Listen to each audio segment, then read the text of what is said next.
Okay. So this is case number 2401653 GC Calvary SPV1 LLC versus Tarina, Tarena Ingram. Good afternoon, Your Honor. Jeff Warber, P67124 on behalf of. All right, Mr. Weber, good afternoon. Ma'am, what is your name? Hello, Your Honor, Tarina Ingram. All right. Thank And you. good afternoon to you. Good afternoon, and thank you for hearing this case. Well, no problem. We have to do that.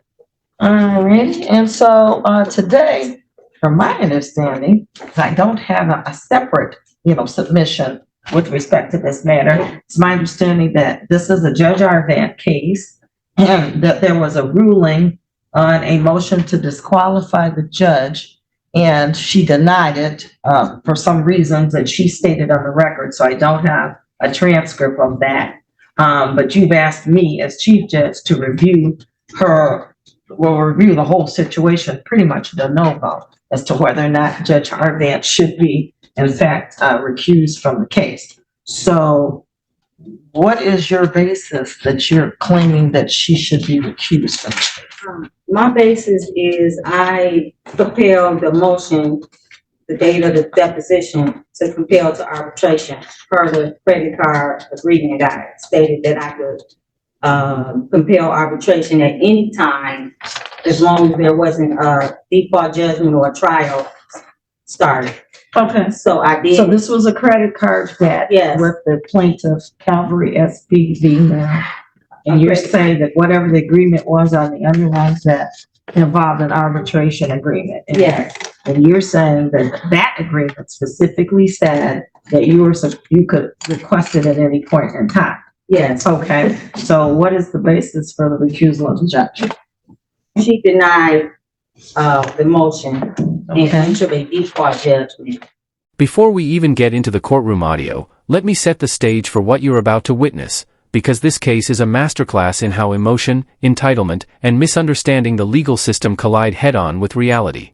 What starts as a routine debt collection case quickly spirals into something far more revealing. The defendant here isn't just unhappy with a ruling, she's convinced the system itself is rigged against her. And instead of appealing the decision through the proper channels, she tries something far more dramatic. She attempts to remove the judge who ruled against her. Now, that might sound bold, but in court, bold doesn't equal valid. This hearing isn't about whether the debt is fair, whether the amount is small, or even whether the original judge made a legal mistake. This hearing is about one thing only: judicial bias, and proving that is one of the highest legal standards in the system. So as you watch this unfold, pay close attention to how the chief judge repeatedly explains the rules, the limits of this hearing, and what actually qualifies as bias. Because what we're about to see is a growing disconnect between how the defendant feels and how the law actually works. And that disconnect? That's where everything falls apart. So now you do know that there is a specific rule that outlines when a judge can be disqualified. So you're going to have to meet the standard under that rule. Now, typically, if a judge just takes an action on a case and you don't like it, that's an appealable issue to the higher court if you wanted to do that. But I'm not sure that that means that she should be removed. You have to meet the standard for disqualification. So Okay. what other than her ruling, what is it? Well, it was unjust, and this Lawyer? lawyer attorney violated a lot of my rights. The debt was only $1,877. I never denied the debt, but this attorney never served me the original summons. Never served me. Okay, but I can't, no, let me tell you what I can't do. Okay. What I can't do, because Judge Arvant is in charge of her rulings on Yes. her case. So I can't go back and change her ruling on the Yes. facts or the law. What I can do is decide if there was anything in the circumstances of what she did that would point to a reason to have her removed from the case. She showed favoritism to the attorney from the And how beginning of the case. How was that? She made biased statements, Such as? such as when I told her that I mentioned that I never received the original summons, she said it didn't matter. You were put on notice with the alternative order that I signed. Was that alternative service? Yeah, yeah, So what we call alternate or a service? second summons or alternate summons. Oh, Alternative order or, so it sounds like you're saying that she's basically saying if you didn't personally have it, that alternate service would satisfy it. So that's a court ruling. How does that show bias? it's just statements that she made. She didn't, everything that I said, she didn't hold him accountable for anything. She didn't ask him anything. Well, what steps did you take to serve her? She just, showed him favor. He said that, Your Honor, you know me. I've been in your court before. He made oppressive statements, and during the mediation on the Zoom video, the judge is going to enter a default judgment against you. He said it several times, like threatening and abusive and oppressive statements. Okay, that's what he did though. Yes.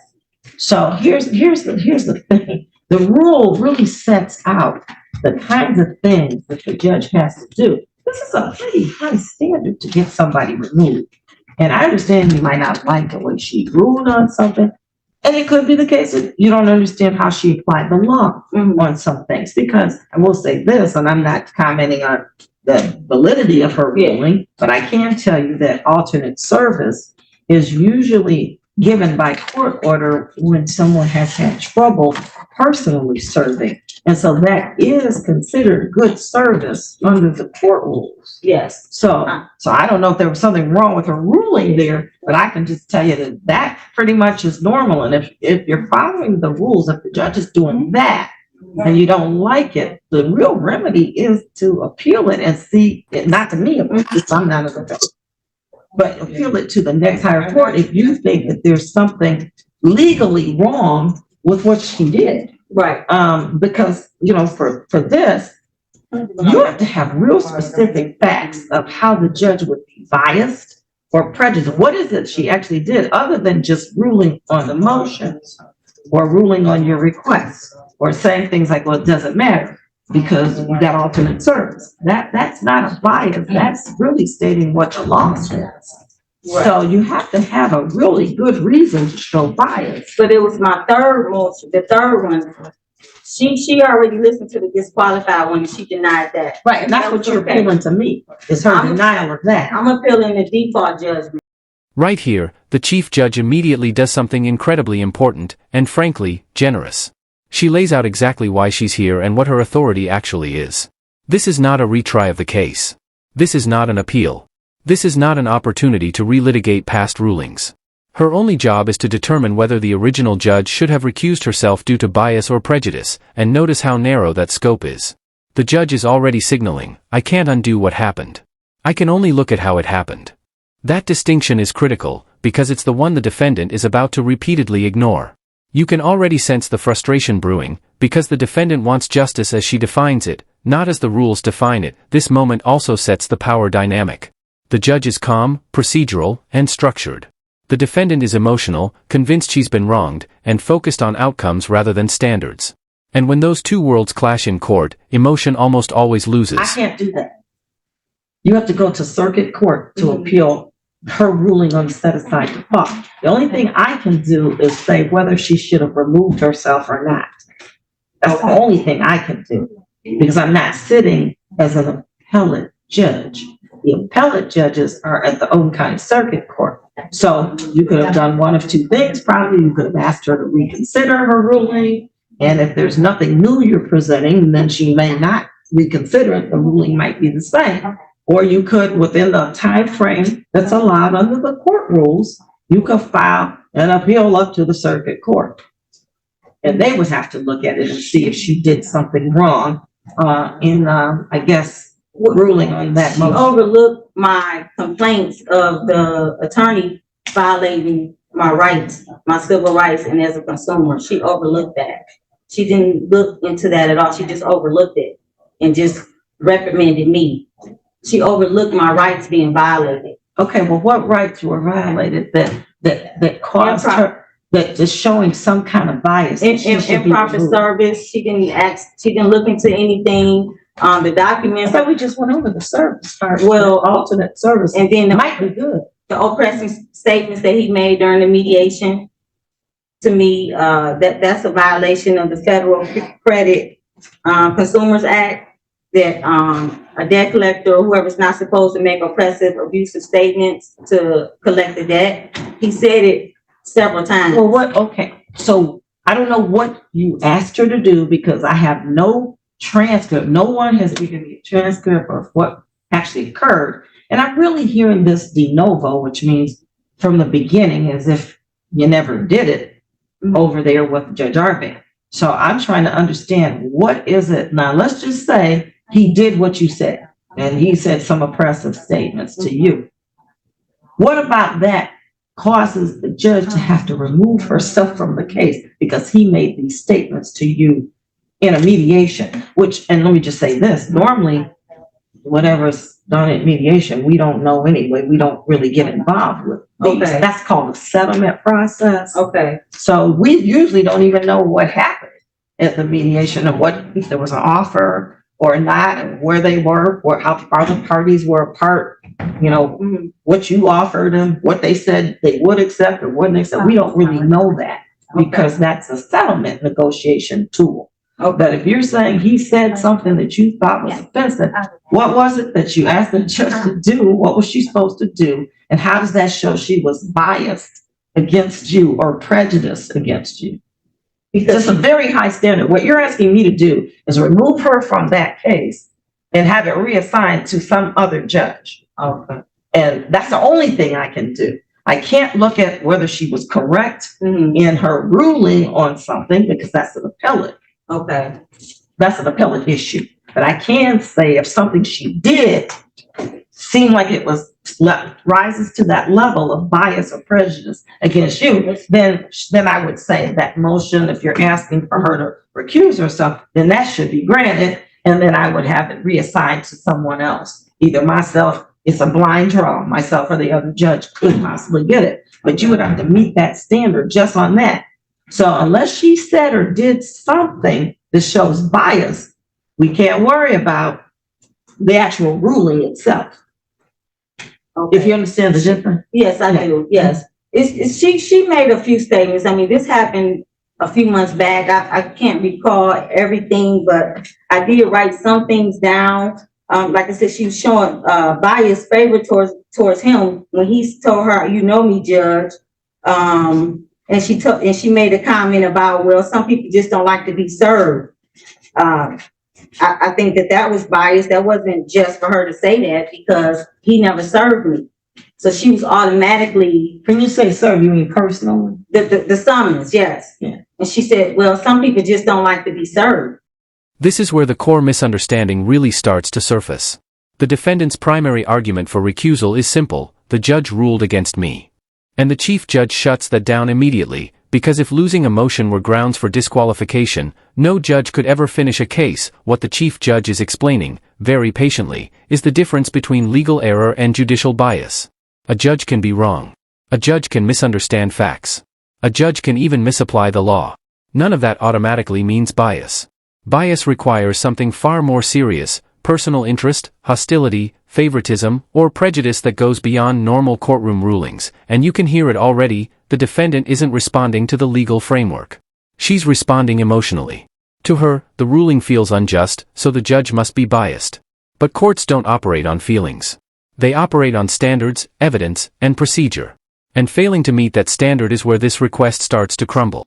Well, how's that bias though? That's just a fact that is actually accurate. There are people that what we call evade service. Right. And if people evade service, then they can come back and ask the court for an order of alternate service, meaning that you don't have to hand it directly to them. Right. But you do. On the door or something. Yeah, you have to tack it. You have to do it certified mail and first class mail. Do things that would be reasonably calculated to get a person notice of a lawsuit. And he didn't do any of that.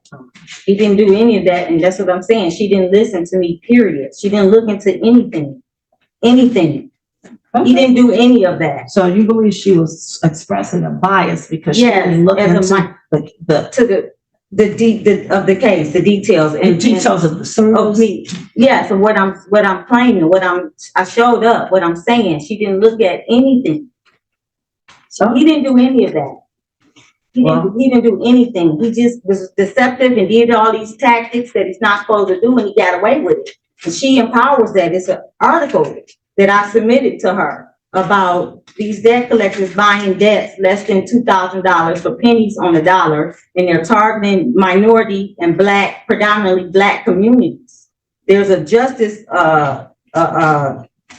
report. Okay, well, what would you like her to have done with the article and the fact that I would have liked There might be to look into targeting it black and listen, give me a chance and be just and fair, and not look at me and treat me like I'm a criminal because I experienced some financial hardship.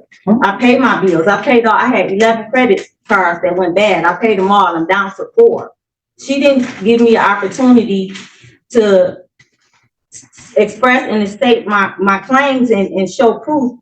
She just recommended me, and she directly favored him and gave him the green light to do what he's doing. He never served me. He went to for a gun. Didn't we just say though that she ruled on the service and said that there was alternate service, so she didn't have to serve you? And They didn't have to serve you Right. personally. but he didn't That's serve me at something- all. He didn't Well, serve you me, don't think period. you got it served any other way? It wasn't tagged, it wasn't sent by mail, it was nothing. No. There was no certificate, there was nothing. No. And wait a minute, hold on, Ms. Werner, I'm gonna get right to the internet. So normally, the judges would look in the file Right. and it will show how it was served. Right. You're saying this case showed nothing. No. Okay. And there was a few documents that some server documented that they came out to my home. Well, that's what we 3 looked at. times, 2 times I was at work. They were work hours. I worked 9 to 5. 2 of those times was work hours. And then the third time, I don't know, I think it was on a Sunday or something, and I'm home. I'm out walking my dog, I'm sitting on the front porch. But the 2 times it was documented, that because I looked at the register, it's called register or something. I came up here. It's called register and action or something. Yes. Yes. And 2 of the documents that the young lady documented saying, the windows was up, the lights was on. This was in May. And I was at work both of those times. I worked 9 to 5. I was working in Redford. I work in outpatient. I'm a registered nurse. And I So work, you believe that she should have held a hearing? As yes, to whether or not the service document was accurate? yes. Okay, well, if she didn't, how does that show bias? That means maybe she was wrong in what she did procedurally, and that's an appellate issue. How does it show bias? I have to get to actual biases. Almost, not totally, very difficult, if not impossible Yeah. to show. You have to have a lot more than what you're saying, which is, her rulings on the particular case. She favored him. Okay. And the article stated that these debt collectors are buying debts and targeting black communities and minorities versus middle class communities. They're targeting the black communities and minorities. Okay, and you know what? Maybe that's true, but how does that mean I should recuse the judge because she didn't look at the article? But isn't that her job? To look at your article? No, To look at the case. Yeah, she has to look at the case for sure. But the question is, if you wanted her to look at an article about how the debt collectors are targeted. She said I asked her, did she look at it? She did, I seen it, and she did, and that's fine, she didn't elaborate. But Okay. she didn't look at the case and ask more, information from them. They never served me, Your Honor. They never served me. I understand what you're saying, but that's an issue I can't deal with. I can't go back and change her ruling Mhm. on the issue. All I can do is look and see if whatever she did was bias or prejudice. It was. She was. Well, that's what you say. I get Right. it. And she made a comment to the Zoom. There was a Zoom hearing going on before my case. Because She referenced me to that Zoom hearing, whoever case that was. She made a reference to me, comparing me to that. I didn't elaborate because she was already frustrated with me. This section is crucial because it highlights a very common courtroom mistake, confusing disagreement with discrimination. The defendant repeatedly claims favoritism, but when pressed for specifics, the examples she gives are judicial explanations of the law. Alternate service is not a loophole. It's not a favor. It's a legally recognized process used precisely because some people avoid service, intentionally or not. The judge stating that alternate service is valid is not bias, it's literally her job. What's happening here is that the defendant interprets neutrality as hostility because the rulings don't align with her narrative. And that's dangerous territory in court. Judges aren't referees trying to balance feelings. They apply rules. And when someone doesn't like those rules, it often gets reframed as unfairness, even when it isn't. At this point, the chief judge is still calm, still explanatory, but she's clearly steering the conversation back to reality. Rulings is not equal to bias. But she referenced me, and on that meeting, it was a black couple, and it was a Caucasian attorney. That's the only thing that I've seen maybe that was in common. But she referenced, and that's not right. She's not. I mean, I don't think that's lawful for her to even do that. She made a reference to the. Remember, I'm not looking at lawfulness per se. I'm looking as to whatever. See, you haven't given me any specific. I'm just hearing all this for the first time. Right. There's no brief. There's no motion. So I'm just hearing you're telling me she said this, she did that, without me actually seeing what it was. Well, can you look into it? Claim that she said. It doesn't, it's everything to me sounds like she's just ruling on a case, and I'm gonna let him respond back to Okay. what you're saying now, and we'll go from there. Go ahead, what do you want to say? This matter is simply about following the court. Well, that's what I'm trying to explain to her. Exactly. Before you even start, I'm not trying to side with him. I was trying to tell you earlier that you have to follow what the rules say. Yes. And if she did or didn't follow those court rules properly, that's in a case for an appeal. And it wouldn't necessarily be that she's biased against you and for him. That's just a ruling. And unfortunately, in this job, we got to rule against somebody one way or the other. I understand. But if it's just a matter of court rules, I'm hearing, that's what I was telling you earlier, I'm hearing more of it. Sounds like she was just applying the rule on alternate service. Now, if you think you should have had a hearing on it, because she gets a chance to rely on what the process service said. But if you bring proof showing that what the process service said couldn't possibly be accurate, then I typically might hold a hearing on it and see if we can find out what did happen. But I don't know what you brought to her. And if she said, well, no, based upon what I've got here, it sounds like the service was okay, then that's a ruling you would have to appeal, because I can't touch that. Right. I cannot go behind any other judge and change their ruling on something. Like I said before, it's simply a matter of if they did do something and it shows bias, then I can take the case away from the judge and assign it to somebody else. So that's what he's saying, is he believes it's mostly, as I was trying to tell you before he started, Yes. mostly kind of like a court rules issue. Did she just rule on the court rule, whether you like it or you think she was wrong or right? Does that show bias? I think she just ruled because the three document dates on the register of action, the 2 dates I was at work.